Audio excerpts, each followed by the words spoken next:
All right, guys, we're going to talk today about why entering your age in a treadmill, elliptical, a stationary bike, any form of cardio is important.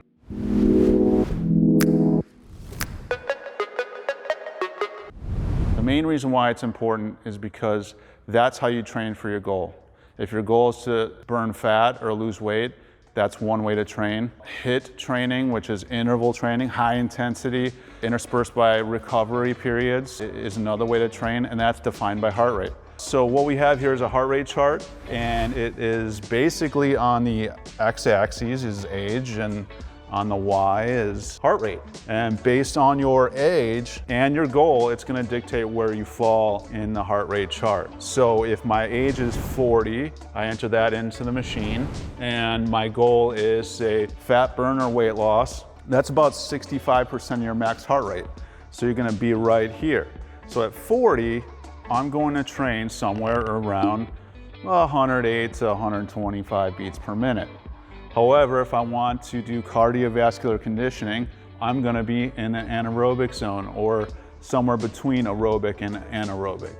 And that's going to be about, for a 40-year-old individual, 145, 150 beats per minute. Don't get caught up on the exact number.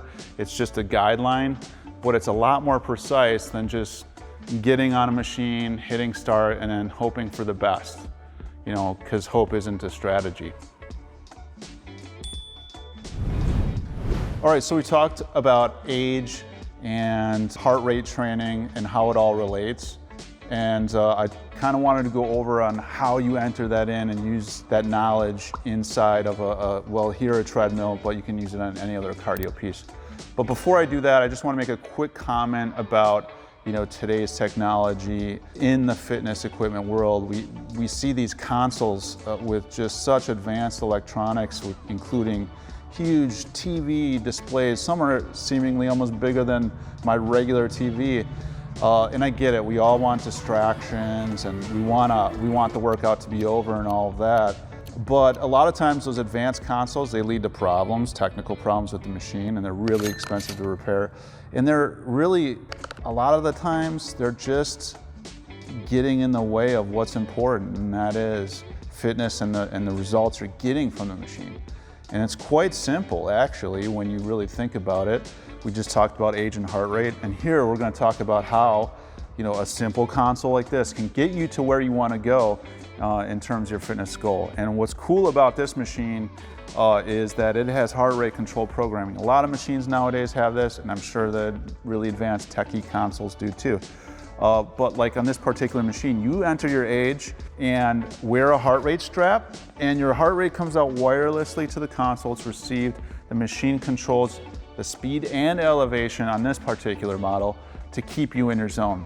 So if you're 40 and you want to train at 130 beats per minute or closer to the fat burn zone, say 120 for an hour, which is about what it takes to burn fat, well, you know, you can have the machine keep you right there at the right speed based on your goal and no guesswork.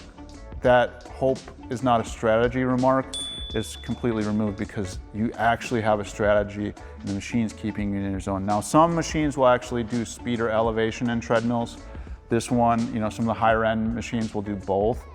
On ellipticals, it will be resistance that it goes up and down to keep you in your zone. So if you're in a heart rate control program on a resistance-based system like a stationary bike or elliptical, you know, if you get a higher cadence on your elliptical or bike, your heart rate's going to jump. Well, the resistance will back off because it's saying, hey, you said you wanted to burn fat and stay at this heart rate, and that's exactly what it does. It senses your heart rate and backs off the resistance so you don't overtrain for your goal. So, you know, everyone knows that, you know, most machines nowadays, they come with pulse sensors. You know, quick remark about that. They're fine if you want to spot check, but they're inaccurate. They bounce all over the place. If your hands are dry, sometimes you won't even get a readout, like if it's winter. So you get a machine, always focus on heart rate, and you will get to your goal. All right, if you found this information helpful, please like this video and subscribe to our YouTube channel. Leave success stories. We want to hear about other people who have used heart rate training in the past. If you have any questions about heart rate training, equipment specific even on how to enter and set up your treadmill for this kind of training, leave it in the messages below.